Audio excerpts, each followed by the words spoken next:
as long as he's happy in his work and he's happy to work, then that's great for me. I ride off the right hand side where we've got, I'm really sorry, he's just trumped in my face. Oh my God, bloody horse. Oh, shall I do that again? My name's Julie Frizzell. I'm a retired RAF Wing Commander and I'm the owner of Namibian. I'm also a para-dressage athlete, but I'm very lucky that I've had some success with Namibian in the last couple of years, and prior to that a little warm blood who's now retired and Namibian's best friend.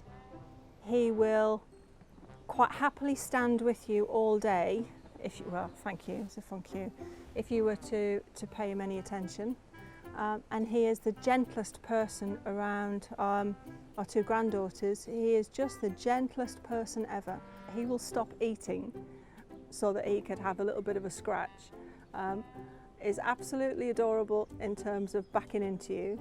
I don't know if he's got a favourite tickle spot just about, oh there we've got it, just a favourite tickle spot about there. And I think if he could roll over and have his tummy tickled, then he would do. In terms of the stable name, we were looking for something that could try and capture his character, and then Barney stuck. Somebody mentioned it and it stuck, and it just really seems to suit him. I was quite struck with how big he was, bearing in mind the little horse that I'm just retiring is only 16 hands. And then to be presented with this chap, who has a security, if his head's over the door then he's very happy.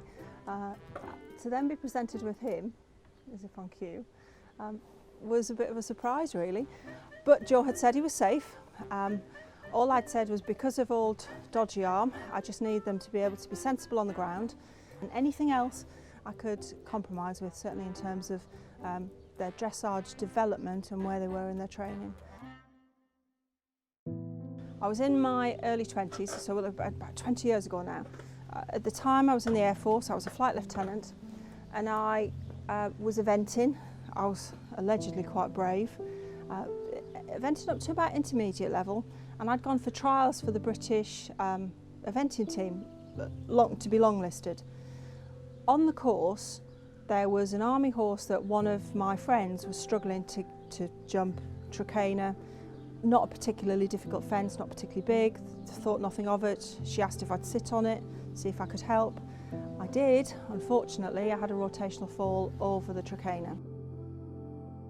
It was my arm that took the brunt of me and the horse landing at the opposite side of the fence.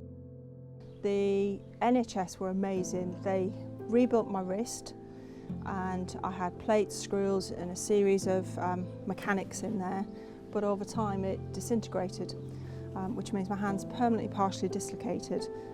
But you learn to live with it. A lot of people in far worse situations than me, and it's apparently given me an opportunity that I didn't really realise was going to be there, clouds and silver linings. He took so well to doing the different sorts of exercises and having, as you can see, a very different life from where he'd come from. There was a conscious thought of letting him fit into and mentally fit into a new world, and as a result of that, I think, you know, only within 9 months after him starting his new life, he'd already got his first ticket and a first request for the Para one-star national competition. So for that to happen, I was quite gobsmacked, to be honest. But he is by far the most intelligent horse I have ever worked with, which sometimes doesn't always work in your favour, because if you don't fill his brain, he fills it for you. A lot of the work that's instilled in him now, aside from having a leg all the way around him, which is very different, and to then operating with a dressage saddle on and not a racing saddle. I didn't even realise my farrier, he told me I embarrassed him, because when he arrived he still had his racing flats on, and I just thought they were thin shoes. I really no excuse whatsoever. But as I mentioned earlier, my introduction to the racing world was rather different, and I genuinely didn't know what a starlet we had until it was explained to me. And I ate a little bit of humble pie about being quite, oh, Namibian, okay. And then I was explained by Joel his whole background and how successful he'd been for Godolphin and particularly for Mark Johnson. You know, there's not a day where I don't appreciate how lucky I am, and that's almost then compounded by the fact that how lucky I am to have him through Godolphin Rehoming. I had a client on the South Coast. I do some dressage coaching for grassroots riders who ride for pleasure, and she had a beautiful grey, and it was a complete by chance conversation that I asked where he'd come from, and that I knew Stan was coming up for retirement, and that I would be looking for another project. And I just wanted, it sounds so cheesy, but I just wanted to do some good. And the number of people that I know that had found it really rewarding to work with former racehorses. And long story cut short, I was given the Godolphin Rehoming website. Maybe a glass or two of wine helped an application go in on a Friday night. I'm so pleased I told my husband, because I had a phone call from Joe Brislin from the stud the next morning. A Friday visit a couple of weeks later, I met Namibian, and then the Saturday we went back and picked him up.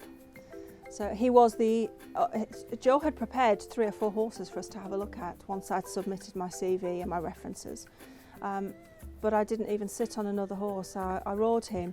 He wasn't easy and he was a bit cheeky, and I did think, well, if that's the worst you're going to throw at me, because he had a bit of a bronc, then I can live with that.